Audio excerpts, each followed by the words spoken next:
for a lot of folks, probably they might not even have a very good picture of how software itself evolved because we haven't been around that long, right? So, I mean, as you said, from DOS. So, how about if you give us a picture of how software evolved in summary, and along with it, how automation tools evolved? Okay. Um, Dating myself here a little bit and giving away my age. Um, I Yeah. started. I mean, I started in the industry in 1987 as a programmer, and when I was at college, I was taking classes in computer programming, and that had started in high school. My high school here in Colorado was one of the first ones to have a dedicated, I guess you could say, computer science teacher. So he was teaching BASIC and Fortran and COBOL languages. And then where I went to school at Colorado State, they had a computer science department that was part of the engineering and mathematics department. And while I was there, they received the National Science Foundation grants for supercomputing. So Colorado State was one of 4 universities in the U.S. to get a supercomputer to do research with. And this is late 70s, early 80s. So at that time, a lot of companies were using mainframe and mid-range computers. So a lot of the programming was in languages such as BASIC, COBOL. There was some Fortran for scientific, and the PC itself was not really a popular platform for doing computer work. And Apple at the time had the Apple II, and then they eventually introduced the Mac, which was about 80, oh God, 84, 85, and started taking off a little bit. And IBM came out with the PC, and it started becoming popular. And Bill Gates and those guys started Microsoft, and so it was a burgeoning, growing rapidly industry for personal computers. And while I was at Colorado State, Hewlett Packard, who had a facility there in Fort Collins where I went to school, they donated some equipment to the university, and that's where I first learned C and Unix. And that's what a lot of software is built off of is C languages. The C language is a root, and then Unix was popular, than DOS, and then eventually the uh, the windowing based GUI operating systems such as Mac OS, Windows, and those took off. But at that time, development was done with C, and you were talking to some of the big databases, and applications were written for really kind of more high-end business type stuff. Not really what it is today with the internet and everything. It's very, very focused on business. You had accounting programs, you had uh, HR programs, other type of business related things. So the testing of those applications was pretty intensive as far as the data that you're working with, and the systems were pretty straightforward. Now the tools, like I said, they were record playback, and you had both in-house tools that were built by people in the companies, and there were some commercial tools. One of the first PC automation tools was Auto Tester, and that was by a company called Software Recording out of Dallas. You may have heard of Linda Hayes. She she was the one who headed up that company and Right. created Auto Tester. Oh, okay. Yeah, and also there were at that time what were called keyboard macro programs. So if you wanted to record something on the keyboard and be able to play it back at will, people did that for repetitive tasks for like using word processors or spreadsheets and things. And then like what I did is I used it to kind of early on record a test and play it back. I found a macro program that allowed me to do some programming inside of it so I could build little macros and string them together to do things. So it was like my cheap version of Autotester, because Autotester was a commercial tool. It was very expensive, and it was just a one-to-one. So for each machine you had to buy a license for Auto Tester. So things were very cost prohibitive at that time. Wow, that was a good solution. Yeah, I mean, I think if I remember right, the program I had was called SuperKey, and I think I convinced the company to spend $80 for it, and I was able to um, do some small scale automation because the first PC-based application I worked on from a commercial sense, we had this report engine where you could configure a spreadsheet style view of the data that's supposed to come out, and to go through all the combinations of what the column headings were and your filters and things like that, to do that by hand would take week or 2 weeks. And I used the keyboard macro program to automate parts of that. So I had these things that I could run overnight, and the next day come in and find all the printouts, and I'd have to go through the printouts by hand and make sure things are correct. But the effort to go through the combinations that were really the popular ones and to print out the reports, I automated that. So instead of taking a week to do a lot of that, I mean, I got the thing to run overnight. It took me some time to get it to do that, but that's how it benefited me and made me more efficient in my testing effort. Of course. So that's like continuous integration in the 80s. Uh, Well, kind of. Okay, yeah. But the thing is, the commercial tools, there were very few of them. I think there's a couple of other competitors to Auto Tester, but they were very expensive. So the same type of problems we've always had is the commercial tools have had a high cost factor to them as far as initial cost for licensing and support. When Windows first came around and the Mac, there really wasn't a test tool for Macintosh and for the Mac OS. hmm. A lot of companies did not use it because the machines were expensive. There wasn't a lot of software. So everybody was on the IBM PC because there was a wide variety of applications you could use for business, for word processing, spreadsheets, presentation, things like that. And Microsoft was really pushing hard with their language compilers such as C and BASIC. And then when they came out with Windows, they were also working hand in hand with IBM on what was called OS2. Hmm. And OS2 was a graphical interface engine and supposed to be multi-threaded and multi-process like that. And it was actually really good stuff. They had it, just the way they sold it and wanted to license it. A lot of companies went, no, we're not going to pay for that.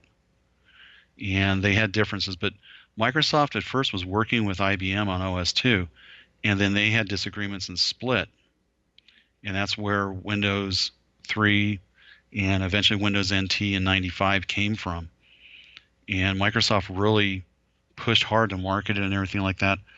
But at that time, there were a couple of companies that were working with IBM and Microsoft on OS2 trying to create some test tools. And then when Windows happened, a couple, 3 companies really jumped on the Windows bandwagon and built their tools for that platform.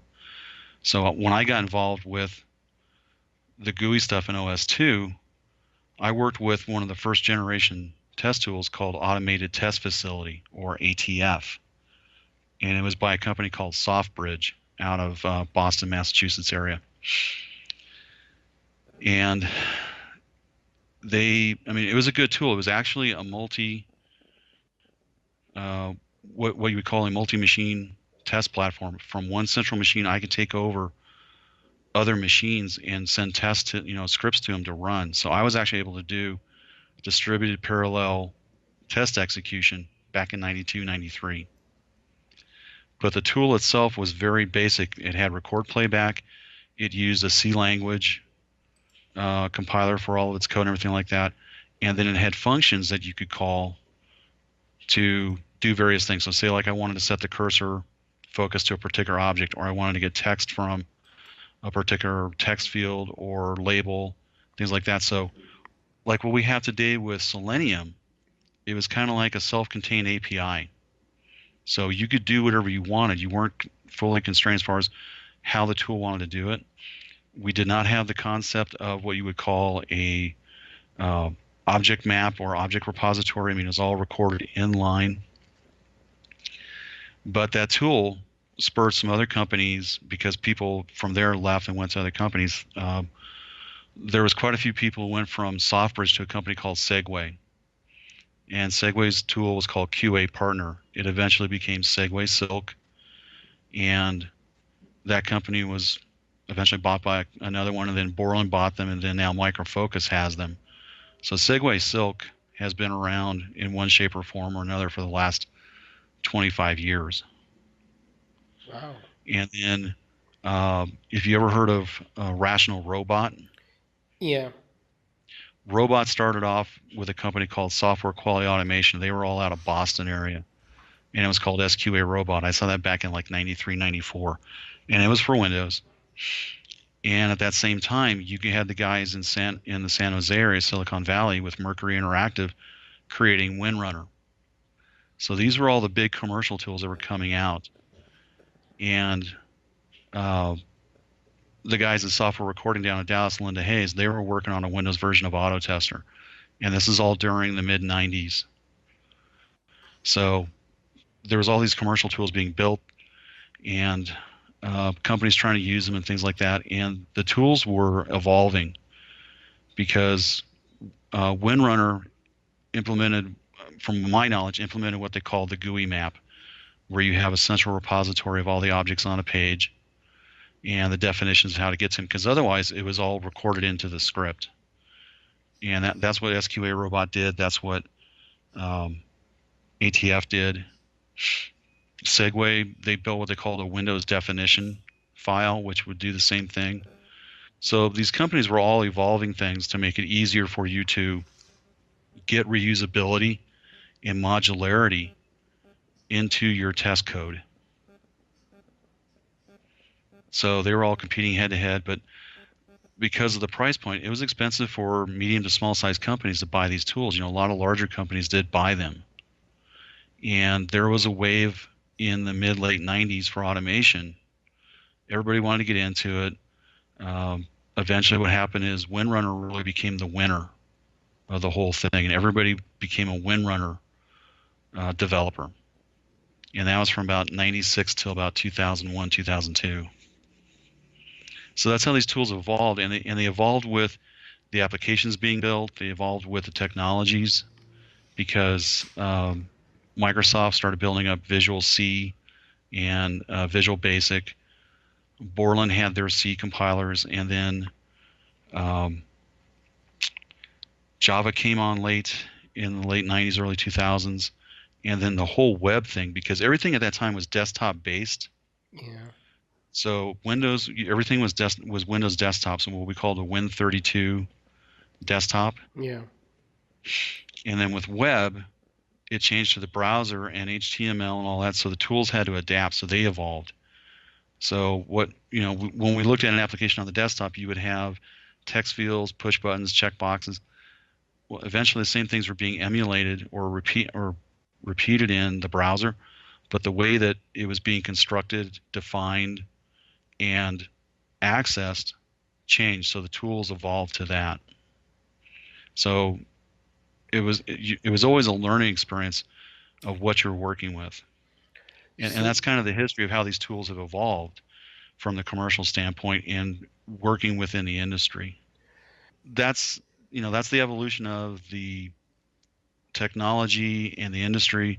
I mean, there's always been things that have been business focused, and that's what a lot of, I think, companies use automation for, is testing out. If you're a vendor, you're testing your business applications to be sold to make sure they're working right. If it, even for web-based, you have a website such as eBay or Amazon, they are testing that thing so that they have a reliable, stable system so that users can go browse and look at items and make purchases, things like that.